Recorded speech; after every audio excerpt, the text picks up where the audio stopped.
Steel plant melting shop 1 దగ్గర ఒక sudden explosion, liquid molten steel ని పట్టుకుని ఒక బకెట్ లాంటిది ఉంటుంది, దాని ల్యాడర్లో అది బ్లాస్ట్ అయింది. ఆ బ్లాస్ట్ అవడంలో దాదాపు నిన్న మనందరికీ తెలిసిన దాదాపు 8 మంది చనిపోయారు, ఒక 6 మంది గాయపడ్డారు, తీవ్ర గాయాలని. సో వాళ్ళు 2 క్రిటికల్ కండిషన్లో, 6 మంది ఇంకా మేజర్ క్రిటికల్ కండిషన్లో ఉన్నారు. వాళ్ళు ఎలా ఉంటుందని మనస్ఫూర్తిగా మేము బాగుండాలని ఆకాంక్షిస్తున్నాం. వాళ్ళని కూడా పరామర్శకు వెళ్తాం. ఇంకా కిమ్స్లో చూసి రావడం జరిగింది. వాళ్ళ ప్రాణాపాయానికి బయటపడ్డారు. ఇందాక లోపలికి పోయి మొత్తం చూస్తూ ఉంటే కార్మికులు కూడా కొంతమంది ఇంటరాక్ట్ అయ్యారు. సో వాళ్ళతో కూడా మాట్లాడుతుంటే ఎలా జరిగింది ఏంటి అంటే, వాళ్ళు అంతకు ముందు రోజు కూడా ఇంకా పక్క దాంట్లో ఇలాంటిది ఏదో జరిగింది, కానీ అది నైట్ టైం ఎవరు లేకపోవడం వల్ల ఒక తెలియలేదని అన్నారు. ఇది బేసిక్, ఇది ఎంత సేఫ్టీ ప్రోటోకాల్స్ ఎంత జరిగింది, ఎంత మెయింటైన్ చేస్తారు సేఫ్టీ ప్రోటోకాల్స్.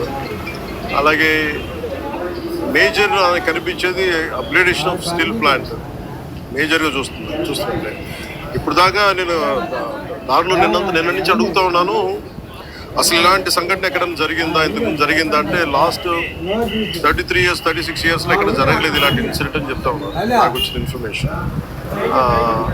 ఇలాంటి పర్టికులర్ స్టీల్ ప్లాంట్ బిలాయ్ ఉంది, కానీ మిగతా అన్ని కొంచెం డిఫరెంట్ స్టీల్ ప్లాంట్స్, మెషినరీ కానీ ఒకటి అప్గ్రేడేషన్ కానీ కొంచెం డిఫరెంట్గా ఉంటుంది. దీనికి లాగా ఒక బిలాయ్ తప్ప మిగతా కొత్తగా ఉంటాయి. అదే ప్యారలల్గా మిగతా చోట ఎక్కడ జరుగుతున్నాయని చైనాలో కూడా జరిగింది, కానీ ఇంకొక ఫ్రాన్స్లో కూడా జరిగింది, కానీ ఇలాంటి సంఘటన జరగలేదు. ఈ పర్టికులర్ ల్యాడల్, ఈ మోల్టెన్ లావాని క్యారీ చేసే బకెట్, ఏమైనా చేసే ల్యాడల్ అనే బకెట్ ఇప్పుడు బ్లాస్ట్ అవడం చూడలేదు, ఇప్పుడు జరగలేదు అని చెప్తా ఉన్నారు. అక్కడ కూడా డిఫరెంట్ బ్లాస్ట్ జరిగింది, బట్ ఈ కైండ్ ఇప్పుడు జరగలేదు. అందుకని ఇప్పుడే బొకారో స్టీల్ ప్లాంట్ నుంచి నాకున్న ఇన్ఫర్మేషన్, ఒక 3 men కమిటీ వాళ్ళు వచ్చి ఫామ్ చేస్తే వాళ్ళు ప్రిలిమినరీ ఇన్వెస్టిగేషన్స్ కూడా వస్తారు. ఏ నేపథ్యంలో జరిగింది, సేఫ్టీ ప్రోటోకాల్స్ ఎలా ఉన్నాయి, సేఫ్టీ ఆడిట్ ఎలా జరిగింది, ఇవన్నీ పరిగణలో తీసుకొని వర్క్ చేశారంటే ఇవన్నీ సీరియస్ ఇష్యూస్ కాబట్టి కూర్చోబెట్టి ఒక ప్రెస్ మీట్లో ఇది ఒక ఎమోషనల్ గానో ఏదైనా కూర్చోబెట్టి సడన్గా ఒక మాట అనేకూడదు, అది మా అందరి మీద బాధ్యత. అందుకని ముందు ప్రభుత్వ పరంగా కానీ మొత్తం అసలు ఒక్కొక్క రెగ్యులర్ ఎంప్లాయీస్ ప్రాణాలు కోల్పోయిన వాళ్ళందరికీ కూడా ఒక 1,72,00,000 వారికి అందజేయడం జరుగుతూ ఉంది. అలాగే కాంట్రాక్ట్ ఎంప్లాయీస్కి 45.75 లక్షలు, అలాగే వాళ్ళ ఎంటైటిల్డ్ టర్మినల్ బెనిఫిట్తో పాటు మరణించిన వారి కుటుంబానికి 10 లక్షలు ఎక్స్గ్రేషియా, మరణించిన వారి కుటుంబ సభ్యులకు ఒక్కొక్కరికి ఉద్యోగం, సివియర్గా ఇంజూరీ అయిన వారికి 10 లక్షలు, అలాగే ట్రీట్మెంట్లో అయ్యే ఖర్చు మొత్తం రాష్ట్రీయ ఇస్పాట్ నిగమ్ లిమిటెడ్ వారు భరిస్తారు.